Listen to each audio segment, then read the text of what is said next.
का ख्वाबों का कारवां, और फिर चल दिए तुम कहाँ हम कहाँ। दो पल की थी ये दिलों की दास्तां, और फिर चल दिए तुम कहाँ हम कहाँ। गॉड ट्विन फ्लेम को इतने कम टाइम के लिए क्यों मिलाते हैं? कभी सोचा है आपने? ज़रूर सोचा है।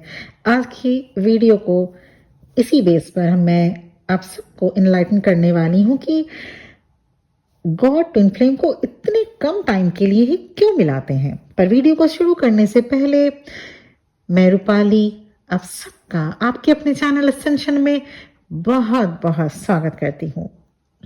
डिवाइनल प्लान के अकॉर्डिंग ये सारी स्क्रिप्ट लिखी गई होती है। आप अपने ट्विन फ्लेम से कब मिलेंगे, कहाँ मिलेंगे, दोनों की सिचुएशन उस वक्त क्या होगी, बीच में कोई कार्मिक होंगे या नहीं, और कितने दिनों का बबल फेज होगा और सेपरेशन कब होगा, ये सभी पहले से फिक्स्ड होती है। All is a part of the divinal plan. पर 80% ट्विन फ्लेम्स की मीटिंग रियूनियन से पहले तक बहुत छोटी सी होती है। मीन्स काफ़ी कम टाइम के लिए ही ज़्यादातर ट्विन फ्लेम मिलते हैं, जैसे कुछ एक दिन या फिर कुछ एक महीने। और ऐसे भी सेशंस में बताए हैं कि 1-2 घंटे या फिर सेपरेशन या उसके बाद सेपरेशन हो गया या ऑन ऑफ सिचुएशन शुरू हो जाता है। कम टाइम का साथ और कभी कभी तो दोनों ट्विन फ्लेम्स सिर्फ एक दूसरे की वॉइस ही सुने हो, जैसे अगर दोनों डिस्टेंस में रहते हो तो सिर्फ वॉइस ही सुना हो, वो भी कुछ ही दिनों का बातचीत हुई, उसके बाद ऑल ऑफ अ सडन वो घोस्ट कर दिए या ब्लॉक कर दिए, तो भी ट्विन फ्लेम कनेक्शन बहुत पावरफुल और एनर्जेटिक शिफ्ट लिए होता है।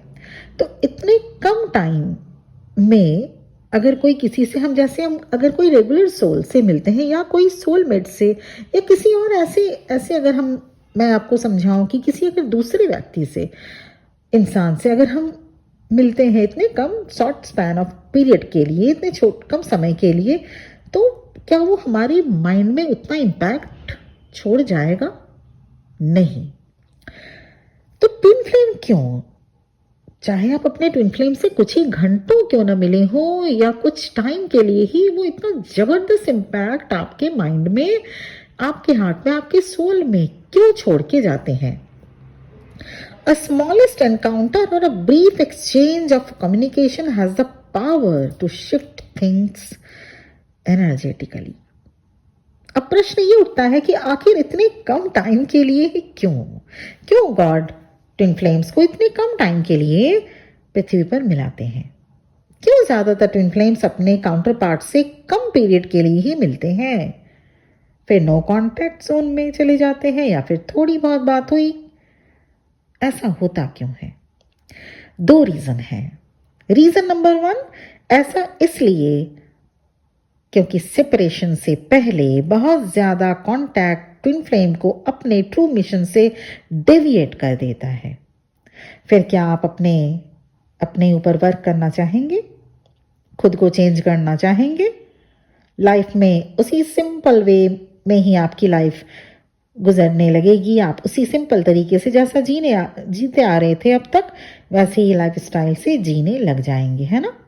भाई ट्विन फ्लेम मिल गया, अब बस मैरिज, हनीमून, ये सब कुछ, जहां कोई सोल सर्चिंग नहीं, जहां कुछ भी नहीं, जहां सिर्फ आपको रेगुलर टाइप के जो लव अफेयर होता है, ठीक उसी तरह से आप इसको ट्विन फ्लेम जर्नी को देखने लग जाएंगे।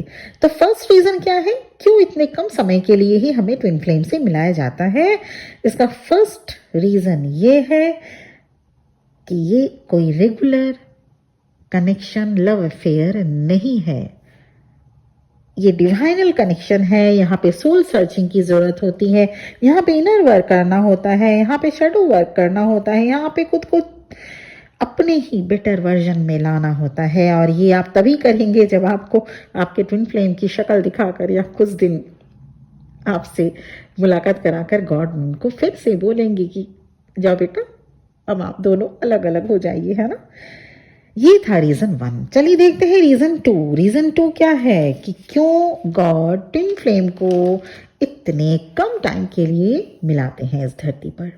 रीजन नंबर 2, ज्यादा पीरियड के लिए जब दोनों ट्विन फ्लेम कनेक्शन में रहते हैं ना, तो ऐसे में दोनों की एनर्जी इतनी इंटेंस होती है कि जिसे दोनों ही ट्विन फ्लेम हैंडल नहीं कर पाते। अब देखिएगा, जो अगर हस्बैंड वाइफ हो और अगर वो ट्विन फ्लेम हो, या अगर आप में से ऐसे ट्विन फ्लेम्स हैं जो रोज ही मिलते हों, तो वो अपने आप दोनों ही इतने इंटेंस एनर्जेटिक होते हैं कि वो आप दोनों ही उस इंटेंस एनर्जी को हैंडल नहीं कर पाते हैं।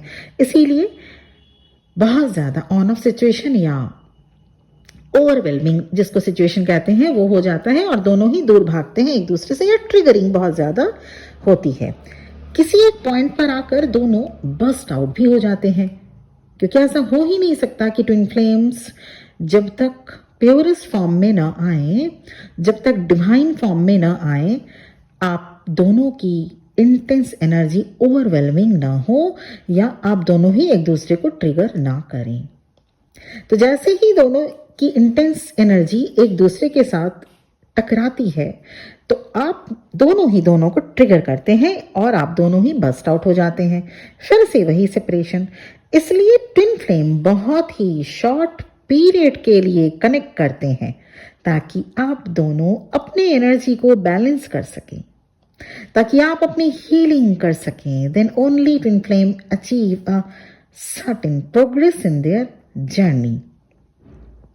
और ये सब डिवाइनल प्लान के अकॉर्डिंग ही होता है।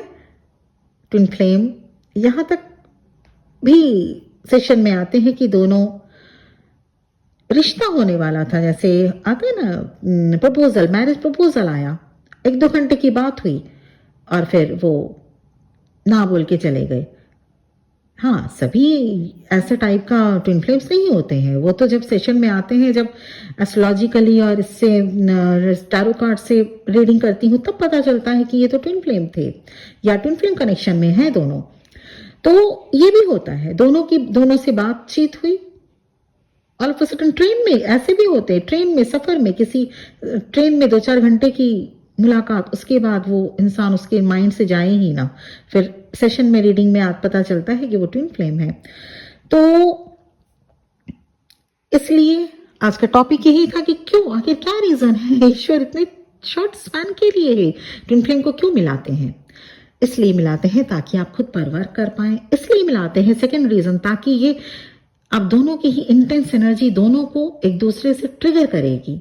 उसके बाद काम कुछ नहीं हो पाएगा, क्योंकि ट्विन फ्लेम का एक सोल मिशन रहता है, जो कि प्रीवियस वीडियोस में कई बार डिस्कस किया जा चुका है। सोल मिशन ट्विन फ्लेम का होता ही होता है। सिर्फ ये मिशन नहीं कि बस रियूनियन में हो जाए और शादी कर ले और फिर वही प्रोग्रामिंग 3D वाली। हाँ, शादी होती है, ट्विन फ्लेम्स की शादी होती है, लेकिन डिपेंड करता है। सभी ट्विन फ्लेम्स की रियूनियन में शादी ही लिखी हो ये जरूरी नहीं होती। और जैसे ही आप ये दोनों रीजन को समझ जाते हैं, फिर आप अपने ऊपर करते हैं वर्क, जिसको इनर वर्क कहा जाता है। उसके बाद आप दोनों ही आप अपनी एनर्जी बैलेंस करेंगे, करते हैं। फिर आपसे, क्योंकि वो 7 चक्रास आपके साथ कनेक्टेड रहते हैं आपके ट्विन फ्लेम, इसीलिए उनकी भी एनर्जी, आपके ट्विन फ्लेम की एनर्जी भी बैलेंस होती है। फिर आते हैं आप दोनों सेम पेज पर, फिर आप दोनों की रियूनियन होती है। अगर आपको भी जानना है कि आप इस कनेक्शन में है या नहीं, अगर आप खुद से नहीं जान पा रहे हैं, तो आप रीडिंग ले सकते हैं। मेरा नंबर आपको डिस्क्रिप्शन बॉक्स में मिल जाएगा। साथ ही I am a tarot reader, an astrologist, और साथ ही मैं ये, आप अगर रीडिंग लेना चाहें, लेकिन ध्यान रखिएगा पर्सनल रीडिंग पेड होता है, फ्री नहीं हो सकता। फ्री ये वीडियोस फ्री होते हैं आप लोगों के लिए, सभी के लिए, लेकिन पर्सनल रीडिंग में टाइम लगता है, इसीलिए पर्सनल रीडिंग पेड होता है। लाइफ रिलेटेड कुछ भी अगर चैलेंजेस या कोई लाइफ सिचुएशन, लव रीडिंग या करियर रिलेटेड कोई इशू है, आप रीडिंग ले सकते हैं। तो ये था मेरा वीडियो, जो कि आप लोगों का बहुत क्वेश्चन रहता है, मैम इतने कम टाइम के लिए ही क्यों मिलाते हैं। बहुत एक कोई है, बगैर नाम लिए मैं ये बोलना पसंद करूँगी, उनका नाम नहीं लेना चाहती हूँ मैं। उन्होंने पूछा था, बहुत अच्छा क्वेश्चन, 2-3 दिन पहले ही, तब से मेरे माइंड में क्लिक किया कि इस पर वीडियो बनाना चाहिए कि आखिर इतने कम टाइम के लिए ही क्यों मिलाते हैं डिवाइन हमें हमारे ट्विन फ्लेम से। तो इसका दो ही रीज़न है जो कि मैंने आज के वीडियो में डिस्क्राइब किया। मुझे उम्मीद है आपको थोड़ा बहुत आप इसमें मैं आपको गाइड कर पा रही हूँ। साथ ही ये भी मैं बता दूँ, बहुत बहुत ब्लेसिंग्स आपके लिए। और एक उसके बाद मैं इसके ऊपर भी वीडियो लेके आऊँगी कि हाँ, इस कनेक्शन को आप कैसे इजीली उसको नेविगेट कर सकते हैं, क्योंकि आप मिले कम टाइम के लिए, लेकिन आपकी सोल तो बहुत बहुत पुरानी है ना, आप दोनों की ही सोल, क्योंकि ट्विन सोल्स तो बहुत पुराने होते हैं। तो इसके साथ ही आज का यही टॉपिक है, आज का वीडियो यहीं पे ख़त्म होता है, इस उम्मीद के साथ कि आप बहुत बहुत खुश रहेंगे, ढेरों ब्लेसिंग्स, और बहुत बहुत आप लोगों के लिए आपकी जर्नी बहुत जल्द कंप्लीट हो, आप सभी रियूनियन में आए और इस जर्नी को समझें। तभी आप रियूनियन में आ सकते हैं जब आप इस जर्नी को कंप्लीटली समझ जाते हैं और इनर वर्क करना शुरू कर देते हैं। Thank you very much for listening to me. ओम नमः शिवाय।